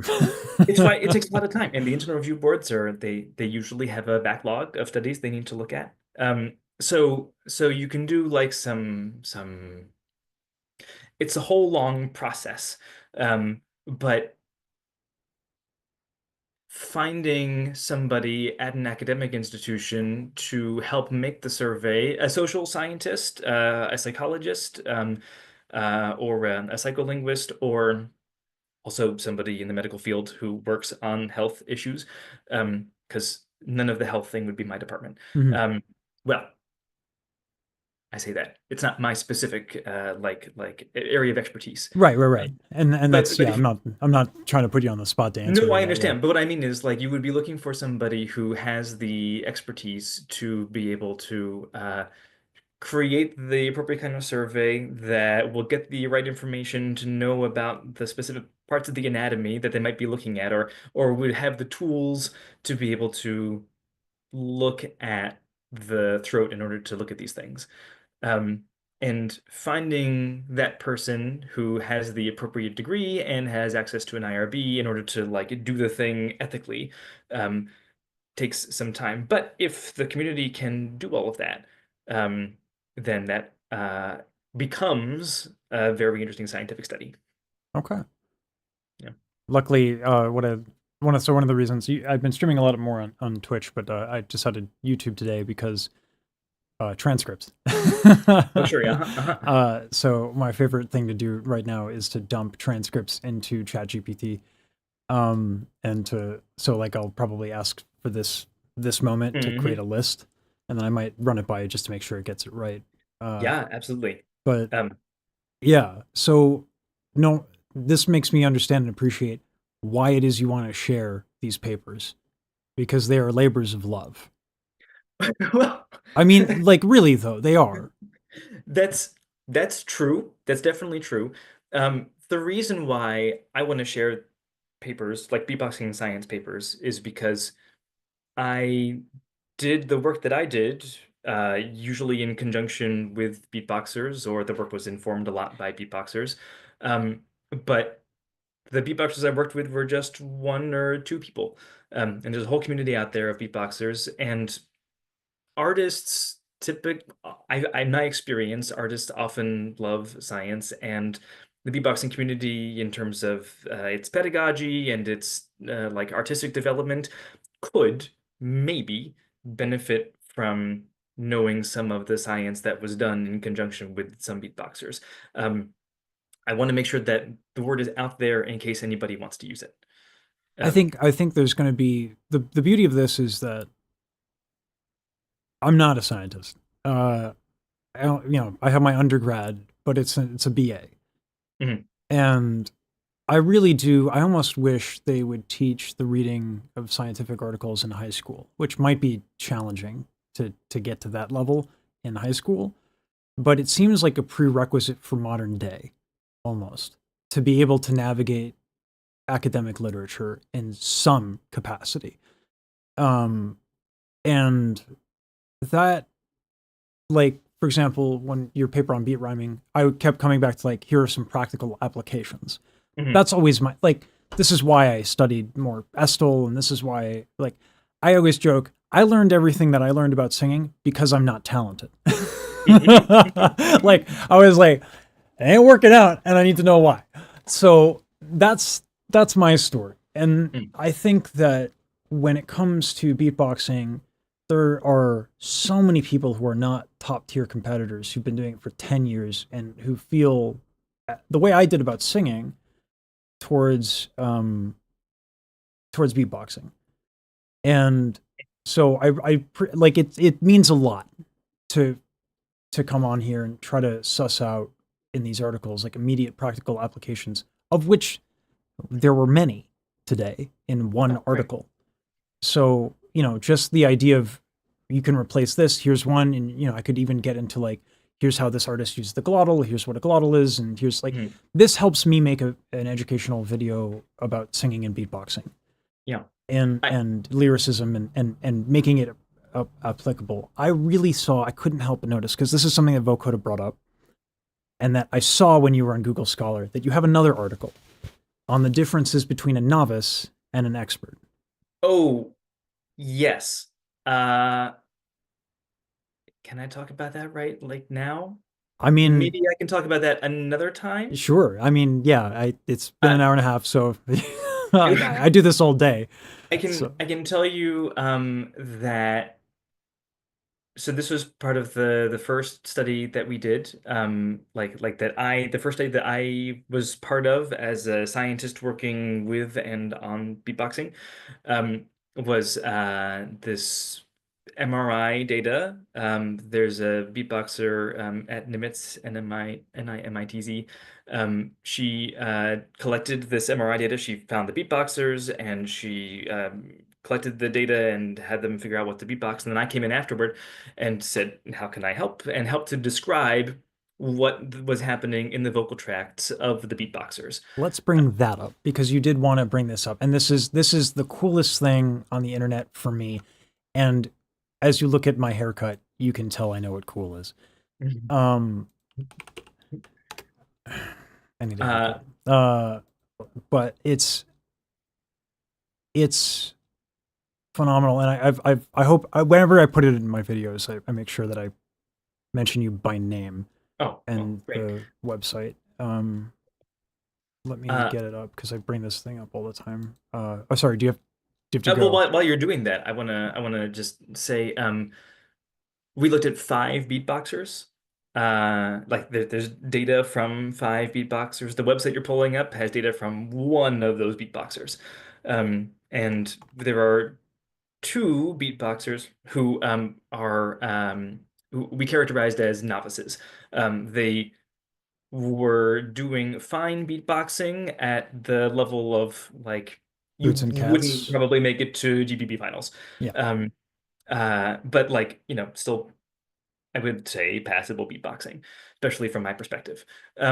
So we looked at sort of a qualitative, that is, we didn't do so much with numbers about it, but we just sort of looked at what's happening inside the vocal tract for those novices versus for the experts that we saw. And that's what happens in that paper that you were talking about. Okay. Um, And so do you explore certain sounds to do that? How do you isolate and differentiate what a happens? lot of beatboxing science is on the fundamentals, your boots and cats. And Boots and Cats. Okay. And so this is on, I think I'd have to look at the paper again, but Mhm.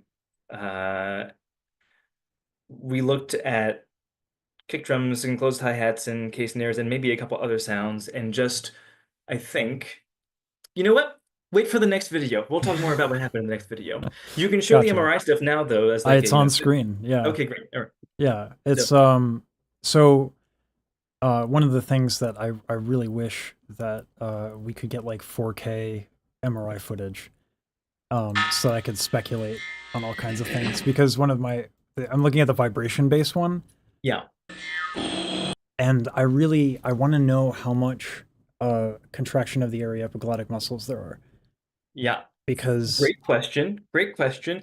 The science is getting better, and sorry, here the tools are getting better. And we're beginning to be able to do like real-time 3D stuff. Um, so I mean, it's I do not know currently what the state of the art is and whether the state of the art is enough to be able to get laryngoscope quality videos of what's going on in there via MRI or something. there is a video that someone posted on YouTube. He went to an ENT and he recorded his beatboxing with the laryngoscope, and there is, I believe, a vibration based sound, and it's wild. It looks like the whole thing contorts into this weird it's just insane to Uh-huh. me. I remember the video. Yeah. So like through that method, you see top down what's going on, but as the different articulators are moving around, the camera is just shining from like one direction down, and so if something like protrudes or moves in one direction, cutting off the view of the camera, it's like sticking your thumb over Yeah. the lens of the camera, then you can't see what's happening beneath it. So that you get a really nice and clear and color view of what's happening in the throat that way. But 3D MRI view or something of what's going on in there would, if the technology is good enough, which I don't happen to know off the top of my head. If it is, I can find out, would give you a sense of what's going on like in all directions without having that kind of occlusion from another piece of tissue. But probably at not as high definition. Right. I mean, it's when the funding. It's never perfect. I know, and I'm just so impatient with this stuff, because it's like, because I use this stuff to make up for my deficits, and it's at this day and age, I don't think I would ever. I just know that if I were a kid, I wouldn't have been an opera singer. I would have been a beatboxer. That's what I would have been doing, because the reason I liked opera is I like being loud and making noises. And what better way to do that than beatbox? Great way. So, okay. Yeah. Do you want to get into anything else? Because it's been an hour and 40. I and you wanted got a to. kid. I had a little checklist. I wanted to like introduce and show people how to get to that paper in case you want to try reading it on your own.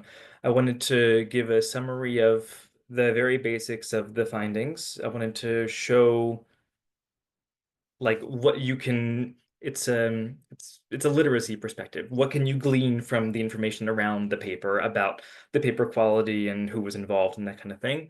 And I wanted to preview what would come next for the MRI stuff. So I think you've chosen for us. We'll take a look the next time we talk at the novices versus experts paper. Oh, for that, I will just emphasize, the science is slow. And so the videos that we collected were from beatboxers. I think those videos were collected in 2015. Um, Beatboxing has changed a lot in the last 10 years. Yeah.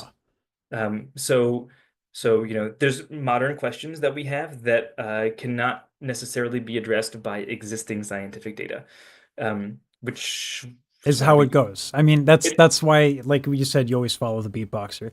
Tink had a question. Let's see. Comes in and out. Oh, so this one I don't know if you would know, Tink. I've never been able to hit my whistle note until I was 23, and then I had a great. I could do it every day afterwards, and then at 27, I had a condition. I had to get my teeth removed. Since then, it's patchy, comes in and out, and I can access it only 50% of the time. And now my MS is acting up, and I have nodules, and I don't know if it's because of MS or because of me trying to reach whistle. My throat always hurts, like I'm being choked. I don't know if anyone could answer that other than an ENT. And then even then, I think the information on whistles are like not that well studied. There's like, I know of 3 papers, but all of them are in the scope tank of how it works and not what the consequences are of whistle. And I imagine that it's just because of it's a very niche technique. I don't know for sure if that's the reason, but I would imagine. And I would need to check again. I'll check Google Scholar for whistle note stuff, and I'll see if I can look into it, Tink. But you would definitely want to go to an ENT. They couldn't. Oh, you visited 2 ENTs. Yeah, it's not an easy question to answer, unfortunately. Just for an idea of how expensive. So the crowdfunded metal coach research raised $300,000 to study 6 people. Just for an idea how expensive vocal research is. Yeah. science is expensive. I mean, yeah. Oh, she's wondering your thoughts on that. On the whistle stuff. I no. I think medical doctor would be better prepared to answer about that. I don't know much about the whistle notes myself, and everything else I think is a medical doctor question. Yeah. There are okay, so I said that, and then I do know of some people who have done research on, say, people who have had glossectomies, where a portion of the tongue is removed. It's a surgery. Mhm. And there is scientific interest in how a person talks after they've had a glossectomy. And I paused there just because like there's a lot of sort of background questions about that. But like, how do you adapt to maybe you had a tip of a tongue before and now it's gone, for example, or the body or the root of your tongue is partially or completely gone. That requires adaptation. And there are scientific studies about how people do that as a way of understanding both like the practical consequences for the human beings who undergo vasectomies, and also there's sort of theoretical, bigger picture scientific questions about how do you know what do you know when you know how to talk? Like, what does it look like to know how to position your vocal tract in some way or another way, and how does that adaptation look, and what does it tell us about the human mind and body? So there's related kinds of research to looking at how people adapt, but not for this. I don't know of any for this specific case. Yeah. Okay. Well, thank you for the question, Tank. Yeah.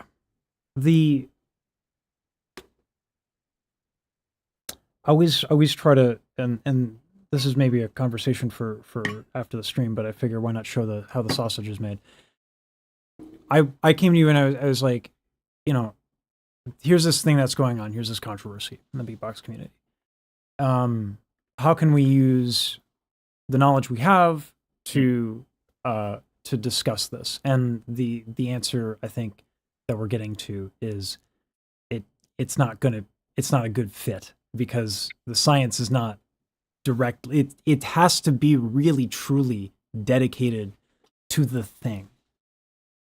And you need to have the right person. Yeah. And any scientific expert, maybe not any. I will talk about my kind of scientific expert. I know a lot about a really narrow topic. Like I know a really narrow set of things. I know it pretty well. And then when you ask me to step outside of that, I begin to start making things up, and I don't want to do that for anybody. Absolutely. And Yeah. actually, I was actually going to segue because this gets me thinking on the nature of your paper with the beat rhyming. Hmm. How much have you done when a sound system comes into effect with linguistics? Zero. Zero. Okay. So there's I will say, when we talk about the sound system and the electronics and everything, I would first consider thinking about the people who work or who are members of the Acoustical Society of America. Big organization. They have the Journal of the Acoustical Society of America. It's actually they have a conference a couple times a year. It's the first place I submitted for a poster or presentation about beat rhyming. And they have a lot of stuff going on. I believe there's underwater acoustics and like acoustics for spaces and rooms and things. There's a whole bunch of people who study all different kinds of sound, and many people who are part of that group, for example, might know about amplification and the relationship between I would imagine you'd have to get two, like you and someone else in a room, and probably someone, a third expert, because like what we're talking about, the example that comes to mind is Gillard was able to shake the room in a way that other contestants were not, right. and he won as a result. So that's like a Right. big point of conversation. So you want for that conversation somebody who can talk about beatboxing and how beatboxers make their sounds and like how how Gillard's sounds might be different from some other beatboxers, maybe. You would want to talk have somebody who can talk about the room acoustics and the amplification setup, and who would know like how the room was set up. You'd want an beatboxer in the room to be able to talk about like the effect and like the musicality behind everything and the technique involved. Um, and if you get those three kinds of people, maybe some other kinds of people, that's a fun conversation and can also turn into a scientific paper. But it Yeah. takes the right kind of collaboration to be able to uncover some of these details. And until then, we'll have to trust the GBB judges. Yeah. Who I do. Yeah, because those guys are sick. Klops was on the panel this year, and yeah. Okay. I'm super interested in all of this, all of the work that you do. I wish I'll let me think about what you said, and I'll see if I can. It seems like a lot of this is just not just a matter of funding, but also coordinating people, which is one of the more challenging things to do in life. Let's be real. This is why academics have conferences where they set up places and times to meet and to share their work and discuss the work. And like you need to have like some event or something where people come together in order. That's one of the main catalysts for like cross-fertilization of ideas. It's hard to coordinate those things too, Yeah. to your point. Yeah. Okay. So that's the next thing for I'll just, like one morning I'll wake up and make a Beatbox Science Con. Well, I think about it every day, every single day. That's telling to how nerdy we both are. We fantasize about Beatbox Science Con. I do. Imagine just an MRI machine right on site where Oh, no one dies. That would be very expensive. We would need to install a whole Faraday cage and yeah, we can get an ultrasound machine on site. That would probably be, yeah, that's a little bit more budget friendly. All right. Yeah. I'll let you go unless you want to listen to some beatboxing together. I'm sure that a lot of people would love any of your insights, but you have a kid, you have a job, you have a wife. I do. And I need to take care of both of those things. Yes. It's been a real pleasure to be here though, and I can't wait to come back. Absolutely. All right. Take care. Thank you. You too. Bye. All right, bye. Dr. Reed Blaylock. That's good to have him back. And he actually gave me the name of some other folks that we can talk to for phonetics and stuff like that. So, yeah, it's whew, there's a lot. There's a lot there. Yeah, I hope you guys liked it. He wanted to talk about papers, and I wanted to kind of follow what he wanted to do because I think it's important moving forward. I look at the world, I look at what's going on. And I was saying that, like, you know, it seems like a common thing now to just be able to navigate the world and be able to navigate academics and study. And you need like bridge builders. And I think the future of content creation is going to be a lot more collaborating with academic sources and a lot more almost journalism. And I wanted to be on his turf for that. I think what I might do moving forward, please, you guys, you know, let me know. But moving forward, what I might want to do is take these studies and almost bullet point them and then discuss them. What did you guys, I'm interested, what you guys like about it specifically? Because I'm glad you liked it. What would you have liked to have seen? Because obviously the expertise he has is the expertise he has, and anyone I bring on is going to have their limits. And every scientist I talk to is always really careful about not going outside of their field.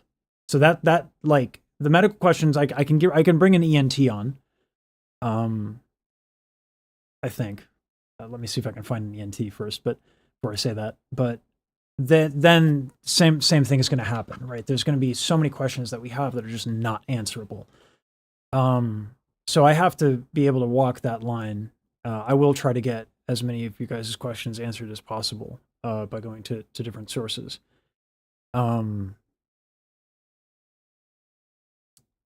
But yeah.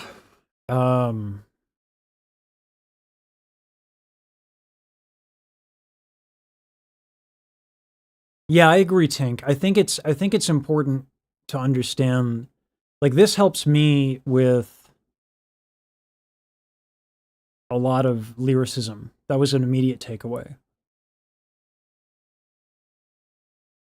Locked him talking about the academic process. I had to step out when we were covering some details of the papers. Okay. Yeah, and I didn't record. I mean, this will be up on YouTube. The live stream VOD, luckily, will be up on YouTube. I will not be chopping this up overly much. We'll see what the transcript says. Because I can use ChatGPT to come up with, like, here are the video ideas, or here are the things that, like, because it can analyze text, and it's just like, here, like, summarize the things, tell me where in the timeline that this thing happened, right? So that's a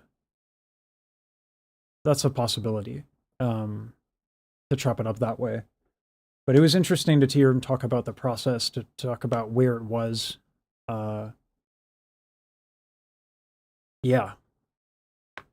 I'm going to have a hard time on my hands as a content creator, delving interest on things that are not topical, or finding ways to take these things and package them, because I think there is something inherently useful about it.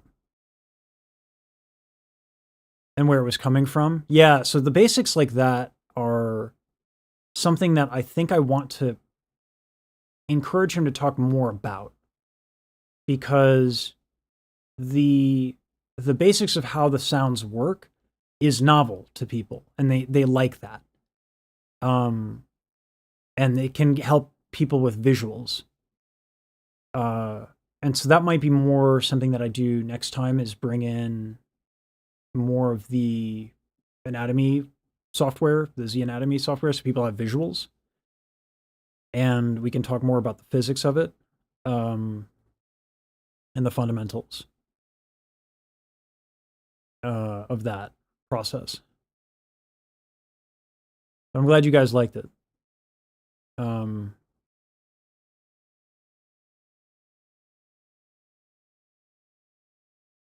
Yeah.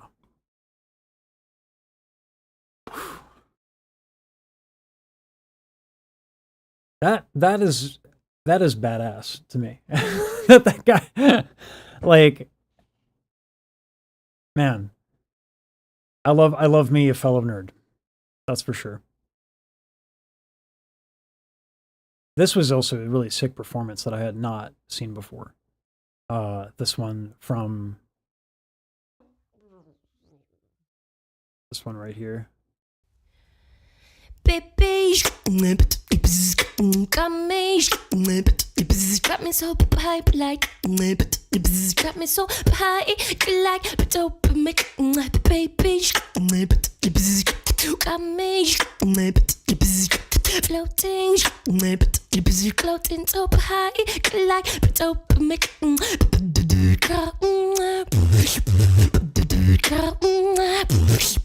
Like that I wanted to ask about was the sound and stuff like that. But man. Maybe I'll ask Vocoder, maybe Defiant. I want to have a beatboxer on next time. Ryan, I don't know if you're comfortable on stream and over the age of 18, but it would be nice to have a beatboxer on next time. Because like someone who might be able to demonstrate some of the concepts physically.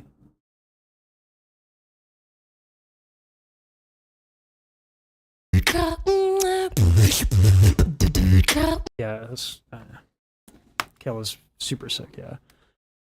All right. Yeah, he's agreed to do this stuff bi-weekly, or sorry, bi-weekly. So you know, and shit's gonna happen, and you know he'll have to cancel, and but the point is it'll happen consistently.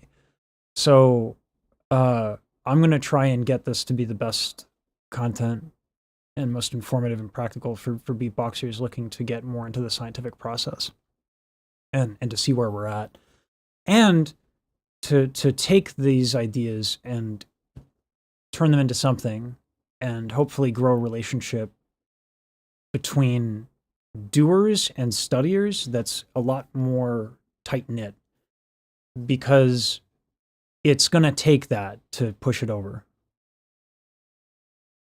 Totally fine, Ryan, I get it. I'll talk to him about I'll probably be able to find a beatboxer. But yeah, no, it's super dope. Yeah, I'm just gonna have to think a lot about getting this to where I can let him cook, but make it so that there's immediate application of these ideas in some way, shape, or form, something actionable. Because can be some of the problem, I think, with academia at times.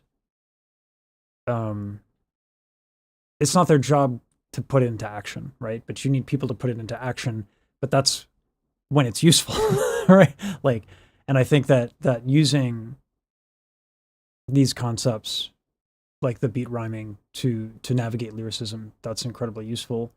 Understanding him talking about the difference between consonants and vowels and singing and beatboxing, and some of the anatomy of that. Also, how people can get involved. The status of different kinds of knowledge, like testimonies, and more pragmatic areas. Yeah. I have a lot to think about. I'm gonna go do that. I'm gonna go think about this, and I'm gonna email him, and we're gonna chat, he and I, and we'll get back to it, and yeah. I think he's right to focus on the papers. But I didn't know. I mean, I know it's involved, but I don't know. I'm not a scientist. Like, I didn't know it was that involved. Like this stuff, one paper could take years, easily, right? So no wonder why he wants to talk about them. And I'll have to do more of my job, I think, as a content creator to scope that. All right, dope. I gotta pee.